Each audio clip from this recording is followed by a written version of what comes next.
कांग्रेस का पूरा देश में धरना प्रदर्शन जारी है, पर आखिर न्यायालय के फैसले के विरोध में कांग्रेस क्यों धरना प्रदर्शन कर रही है? और क्या राहुल गांधी को पीएम मोदी से माफ़ी मांग लेनी चाहिए? और क्या संसद से सदस्य रद्द होने के बाद राहुल गांधी की छवि पर कोई असर पड़ेगा? ऐसे ही सवालों पर राजेश चौधरी बात कर रहे हैं कांग्रेस के वरिष्ठ कार्यकर्ता टी चंद्रा से। नमस्कार, मैं हूं राजेश चौधरी। पूरे देश में इस समय कांग्रेस का धरना प्रदर्शन जारी है, क्योंकि उनके जो सबसे बड़े नेता हैं राहुल गांधी, उनकी सदस्यता रद्द कर दी गई है। यानी संसद से जो है उनकी सदस्यता रद्द होने के बाद वह माननीय न्यायालय के 2 साल की सजा मिलने के बाद कांग्रेस धरना प्रदर्शन पर उतर आई है।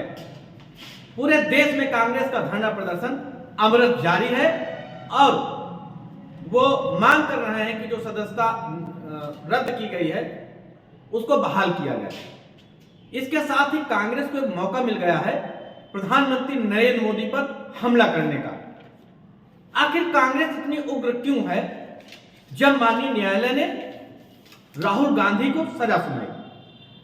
बात करते हैं straight from the horses mouth. हमारे साथ कांग्रेस के सदस्य टी चंद्रा जी हैं, जो बताएंगे आखिर कांग्रेस इतनी उग्र क्यों है। सबसे पहले तो आपका हमारे न्यूज चैनल में बहुत बहुत स्वागत है चंद्रा जी।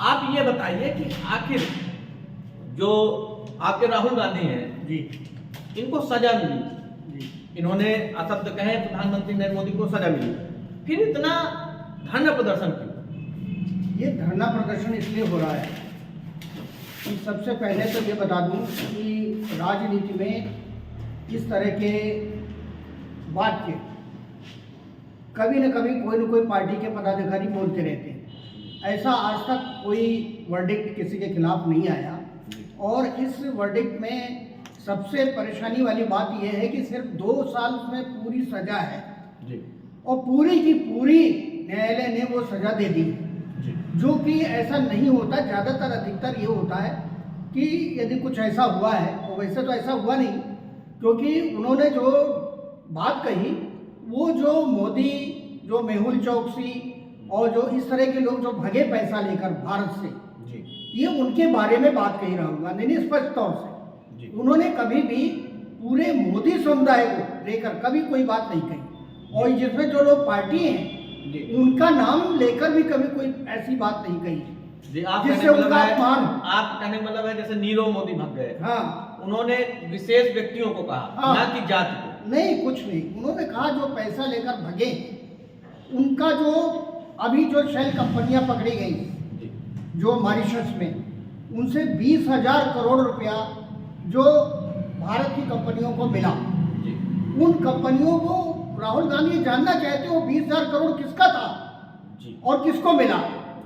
उसके बारे में ना माननीय प्रधानमंत्री जी बोल रहे हैं, ना उनकी पार्टी के कोई प्रवक्ता बोल रहे हैं, जिससे क्या है कि ये धरना प्रदर्शन उसी लिए चल रहा है कि हकीकत क्या है वो बाहर आना चाहिए। बात राहुल गांधी की सदस्यता जाने की नहीं है, वो तो जनता के बीच में है, पहले भी थे और फिर से। उन्होंने तो कभी इस तरह का कोई वक्तव्य नहीं दिया कि मुझे पार्लियामेंट में रहना है या नहीं रहना है। उनका काम है जनता के बीच में रहने का। राहुल गांधी ने कभी प्रधानमंत्री पद की मांग नहीं की, राहुल गांधी ने कभी अध्यक्ष पद की मांग नहीं की, राहुल गांधी ने कभी कांग्रेस में कोई बड़े पद की मांग नहीं की, कभी केंद्रीय मंत्री पद की मांग नहीं की। लेकिन ये लोग जाने राहुल गांधी के पीछे क्यों पड़े हैं? अच्छा, प्रश्न ये। ठीक चंद्रा जी, ठीक है, आप धरना प्रदर्शन कांग्रेस कर रही क्योंकि राहुल गांधी ने ऐसा कुछ नहीं कहा जी, लेकिन मोदी या भाजपा ये फैसला नहीं सुनाया है, ये फैसला माननीय न्यायालय के द्वारा है। हाँ। क्या ये कांग्रेस जो है, क्या कांग्रेस कहीं ना कहीं न्यायालय का विरोध तो नहीं कर रही है? नहीं, कांग्रेस न्यायालय का हमेशा से सम्मान किया है कांग्रेस ने, और जब भी ऐसा हुआ, हम कांग्रेस के शासनकाल में आपने ए राजा, कन्नी मोजी और जितने भी और अन्य नेता थे उनको जेल भेजा कांग्रेस ने अपने शासनकाल में। जब भी किसी के ऊपर भ्रष्टाचार का कोई आरोप लगा, कांग्रेस ने उसकी जांच कराई और उनको जेल भेजा। अब आज लोगों के ऊपर, मान लिया अडानी के ऊपर या किसी के ऊपर जो आरोप लग रहे हैं जी, जो अवैध व्यापार के आरोप लग रहे हैं, अवैध पैसे का जो आरोप लग रहा है, आज उसकी जांच क्यों नहीं हो रही है?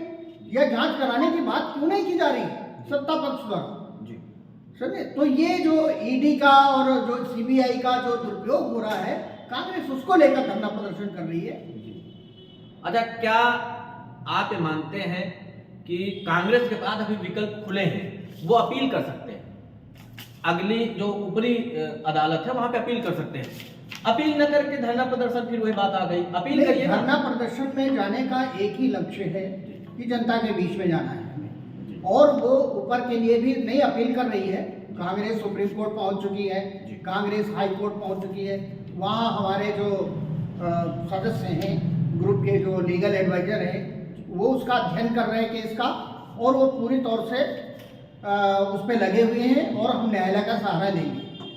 आपका कहने का मतलब है कि जो अडानी ग्रुप है, जो भ्रष्टाचार हुआ, उस पे हमलावर है कांग्रेस। हाँ। लेकिन कैसे आप कह सकते हैं अडानी और मोदी कनेक्शन, कैसे आप इसको साबित कर सकते हैं? हाँ, ये साबित तो हम करना हमारा काम नहीं है, साबित करना न्यायालय का काम है।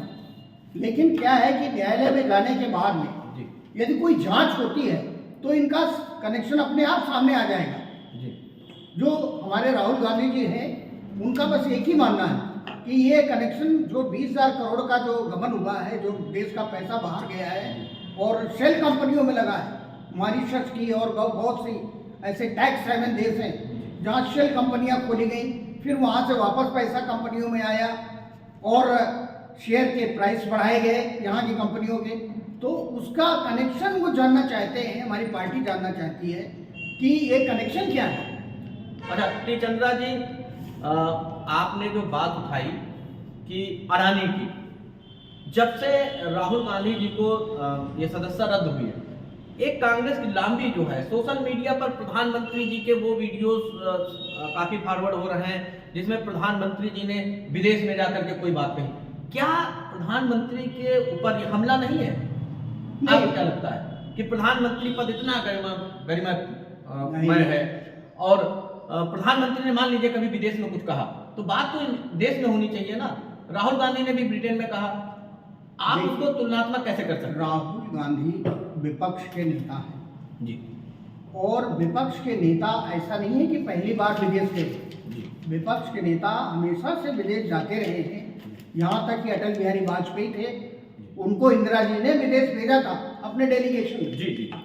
तो ये तो अपने यहाँ परंपरा रही है भारत में, भारत की ये परंपरा रही है कि कभी भी पक्ष विपक्ष सिर्फ भारत तक सीमित रहता है, विदेश में नहीं।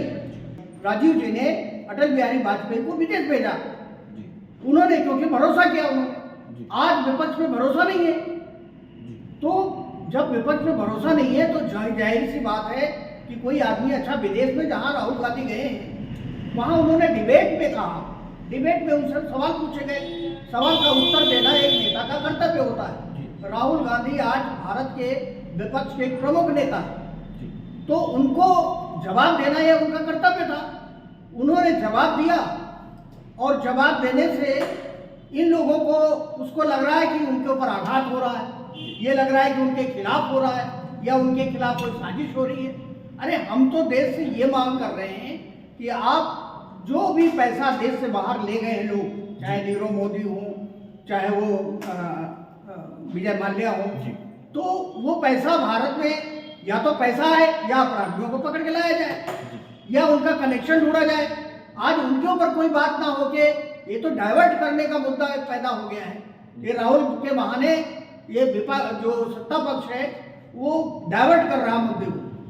आपका मानना है कि ये सिर्फ नीरव मोदी और विजय माल्या की तरफ से ध्यान भटकाने के लिए जो है जी ऐसा किया जा रहा है। अच्छा, ये बताइए, राहुल गांधी ने भारत जोड़ो यात्रा की जी, क्या असर हुआ उसका? आप मानते हैं कि जनता पर उसका कोई असर हुआ या फिर ऐसे ही वो विफल हो गया? राहुल गांधी की भारत जोड़ो यात्रा से ही बात सारी उभर के बाहर सामने आई, बहुत सारे प्रश्न ऊपर आए, बहुत सारे करोड़ों लोग, हिंदुस्तान के लोगों ने देखा कि एक नौजवान आदमी 37,000 किलोमीटर की यात्रा की, ये बहुत बड़ी यात्रा थी। जो कश्मीर से कन्याकुमारी तक की यात्रा थी, ये बहुत बड़ी यात्रा थी और इससे राहुल गांधी को भारत के बारे में ज़्यादा जानने का मौका मिला और जन जन तक पहुंचने का मौका मिले। आपको क्या लगता है कि भारत जोड़ो यात्रा की वजह से उनकी सदस्यता छिन गई है? अगर वो यात्रा नहीं निकालते चुपचाप बैठे रहते? नहीं, भारत जोड़ो की सदस्यता से यात्रा से कुछ नहीं हुआ, बल्कि उन्होंने जो नरेंद्र मोदी जी का और जो ये अडानी का जो कनेक्शन का जो ये मुद्दा उठाया उन्होंने पार्लियामेंट में, उससे असहज महसूस किया सत्ता पक्ष में, जवाब नहीं दे पाए उसका, और राहुल गांधी को बोलने से रोका गया, उनका माइक बंद किया गया पार्लियामेंट में, जिसकी वजह से राहुल गांधी को उस मुद्दे को रोड पे लाना पड़ा। आप क्या मानते हैं, लोकसभा चुनाव में राहुल गांधी की संस्था जो चली गई उसका असर पड़ेगा? लोकसभा चुनाव आने वाले हैं। नहीं, ये बहुत छोटा मुद्दा है और ये अभी तात्कालिक रूप से जरूर सत्ता पक्ष को कुछ लग रहा है, लेकिन इसका कोई प्रभाव नहीं पड़ेगा, इसलिए कि पूरे देश की जनता जो राहुल गांधी ने जो 27,000 किलोमीटर की यात्रा की, 37,000 किलोमीटर की यात्रा की कन्याकुमारी से लेके कश्मीर तक, और वहाँ उन्होंने तिरंगा लहराया, इसका बहुत ज़्यादा प्रभाव पड़ा है। और आने वाले समय में आपको 2024 के इलेक्शन में इसका प्रभाव देखने को मिलेगा। अच्छा, राहुल गांधी कहेंगे झुकेगा नहीं, फिल्मी स्टाइल में माफी नहीं मांगेंगे, आपको नहीं लगता ये अकड़ है, ये अहंकार है? प्रधानमंत्री से माफी मांगने में क्या गुरेज है? राहुल गांधी ने माफी मांगने का इसलिए ना मुद्दा उठाया है कि माफी मांगने से समस्या का हल नहीं होगा जी। ये मुद्दा खत्म हो जाएगा, माफी मांग लिया तो मुद्दा ही खत्म हो जाएगा फिर जी। तो इसके लिए हम चाहते हैं कि मोदी जी कुछ ना करें, बस पार्लियामेंट में अपना पक्ष रखें कि ये जो अडानी का जो 20,000 शेल विदेश में शेल कंपनियां हैं, 20,000 करोड़ रुपया जो प्रकाश में आया है, उसके बारे में कुछ स्पष्ट रूप से बोले। पार्लियामेंट में कुछ बोल ही नहीं रही है। अच्छा चंद्रा जी, यहाँ पे पार्लियामेंट की हम बात करते हैं, जब बात बोलने की आती है तो राहुल गांधी का आरोप लगा देते हैं कि उनके माइक बंद कर दिए गए जी। क्या संभव है? पार्लियामेंट में माइक कैसे बंद हो सकता है? वहाँ पे इतने सारे विपक्ष के नेता हैं, माननीय स्पीकर जी हैं, फिर माइक बंद होने का सवाल कैसे हो जाता है? वो ऐसा नहीं बोलने से डरते हो इसलिए आरोप लगा रहे हैं? नहीं, उनका माइक उनका नहीं बंद किया, कई विपक्ष के नेताओं का माइक बंद किया, और वो विपक्ष के कई नेताओं ने कहा भी है कि मेरा माइक बंद हुआ जी। तो माइक बंद करना ये अच्छी परंपरा नहीं है, ये तो देश के आवाज का गला घोटना जी। अच्छा एक चीज और, आप राहुल गांधी के मुद्दे पर सपा आपके साथ आ गई जी, अन्य पार्टियां भी आपके साथ आ गई, आपको क्या मानता है कि आप क्या मानते हैं कि राहुल गांधी के मुद्दे में विपक्ष को एकजुट कर दिया? क्या मानते हैं ऐसा? नहीं, विपक्ष अभी पूरी तौर से एकजुट नहीं है, लेकिन कुछ लोग साथ में आए हैं, क्योंकि उनको लगता है कि इस तरह से सदस्यता रद्द होना गलत है जी। इसलिए वो साथ में आए, और कोई साथ में आने का अभी मुद्दा नहीं है। और हमारी सहमति बन रही है, कई पार्टियों से हमारी बातचीत चल रही है, सहमति बन रही है। आगे आने वाले समय देखते हैं 2024 तक क्या होता है कि अगर प्रधानमंत्री से राहुल गांधी माफी मांगे तो उसका असर क्या पड़ेगा? उसका असर कुछ नहीं। देखिए, उनके माफी मांगने से या मोदी को से माफी मांगने से कोई बहुत बड़ा असर नहीं पड़ने वाला है। जनता को माफ करना चाहिए, जनता जब माफ करेगी तो समझ लीजिए आप, और वो 2024 में आपको दिखाई देगा। 2024 में आप आशान्वित हैं कांग्रेस स्टैंड होगी? जी, स्टैंड होगी, पूरी तौर से स्टैंड होगी। कई विपक्ष पार्टियां हमारे साथ में आएंगी और हम लोग फिर से एक लड़ाई लड़ेंगे। ठीक, बहुत बहुत धन्यवाद हमारे कार्यक्रम में अपना समय देने के लिए। Thank you. बहुत